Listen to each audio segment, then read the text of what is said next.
कार्यकर्ता बंधुओं, भाइयों, माताओं, बहनों, बालकों, हम सभी गुरुदेव के शिष्य हैं, गुरुदेव से जुड़े हुए हैं और गुरुदेव को साथ साथ भगवान मानते हैं। लेकिन हमारा दुर्भाग्य ही है कि हम भगवान मानने के बाद भी हम जो भगवान के साथ, जैसे भगवान के साथ हनुमान जी जुड़े, अर्जुन जुड़े, तो इस तरह से हम आज तक भी भगवान को अच्छी तरह से पहचान नहीं सके और केवल ये तो मानते हैं कि भगवान है, लेकिन हम भगवान के साथ जुड़ नहीं पा रहे हैं। बंधुओं, ये समय अभी सभी जानते भी हैं लेकिन मानते नहीं हैं। भगवान को जानते हैं लेकिन भगवान की मानते नहीं हैं। मैं तो सभी से एक ही निवेदन करता हूँ कि हम सभी ये जो इस समय को पहचाने और जो भगवान इस धरती पर गुरु के रूप में आए तो उनका निश्चित रूप से प्राथमिकता के आधार पर हम उनका काम करें। व्यक्ति उसी काम को करता है जिसको प्राथमिकता देता है। किसी ने सोच लिया कि नौकरी करनी है, किसी को सोच लिया कि खेती करनी है, धंधा करना है, तो उस पर ज़्यादा ध्यान देता है। लेकिन ये जो समय है ये भगवान का है और भगवान का समय कभी कभी बहुत लाखों हजारों वर्षों में आता है। भगवान को तो सब पाना चाहते हैं और हमेशा ही, लेकिन कभी कभी भगवान मनुष्य को ढूंढता है और वो समय अभी है जो भगवान ने हमें ढूंढा है। मैं मेरे गांव की बात बताऊं, मैं कम से कम अंताना से 200 लोगों को, हम सभी गायत्री परिवार के बंधु 4-5 200 लोगों को गांव में से शांति कुंज ले गए। 9 दिन के सत्र करा दिए, लेकिन वो सब वहीं के वहीं है और अभी भी हम 2-4 लोग ही मतलब सक्रिय रूप से काम करते हैं। लेकिन हमें ये विश्वास है, ये शांति है, जिस तरह से जो देश आज़ाद हुआ, आज हम सभी सोचते हैं कि लोग सुधरते नहीं हैं, कार्यकर्ता वही है, जो जितने हैं वही कार्यकर्ता हैं।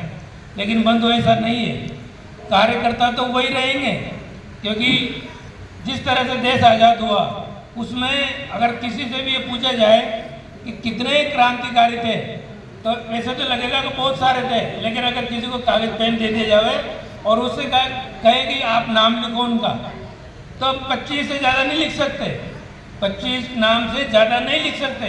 क्या पूरे देश में 25 ही क्रांतिकारी थे क्या जिन्होंने देश आज़ाद करा दिया? लेकिन विचारधारा से जुड़ते हैं। किससे जुड़ते हैं? लोग विचारधारा से जुड़ते हैं। और ये जो भी भाई साहब ने कार्यक्रम बताया है, शांति कुंज से चला है कार्यक्रम, जो गुरुदेव का लक्ष्य है कि मुझे प्रत्येक घर में पहुंचा दो, मुझे प्रत्येक गांव में और घर में पहुंचा दो, मेरे विचार पहुंचा दो, तो ये वही कार्यक्रम है। आज हम सभी देखते हैं गायत्री परिवार के लिए आज तक किसी ने गायत्री परिवार के विरोध में एक शब्द नहीं बोला। बंधुओं, गायत्री परिवार एक ऐसा मिशन है, इतना बड़ा होने के बाद भी कहीं इसमें मतलब ऐसी त्रुटि नहीं, किसी कार्यकर्ता के बारे में, किसी गायत्री परिवार के कहीं भी इतने बड़े बड़े कार्यक्रम होते हैं, लेकिन आज तक कहीं भी हमने कोई टीवी में, मोबाइल में, कोई पेपर में, तो कहीं के भी गायत्री परिवार के बाद मतलब इसमें कभी कोई ऐसा विचार किसी ने नहीं दिया कोई गायत्री परिवार खराब है या कोई कुछ ऐसा है।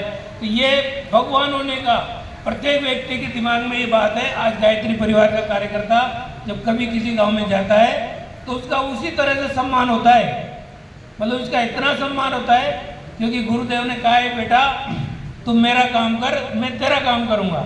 ये हम सब ने सुन रखा है, लेकिन फिर भी अपन काम नहीं करते हैं, फिर भी अपन काम नहीं करते हैं। मैं तो स्वयं, मैं मेरी बात करूं, मैंने इसी वर्ष में 60 साल का हो गया और मैंने ये संकल्प किया है कि जिस तरह से कर्मचारी 60 साल में पेंशन ले लेते हैं, तो मेरे खेती बाड़ी करता हूं मैं, तो मैंने भी ये संकल्प किया है कि मैंने 20 पेंशन ले ली, मतलब 60 साल में पेंशन ले ली और अब प्राथमिकता गुरुदेव को दूंगा।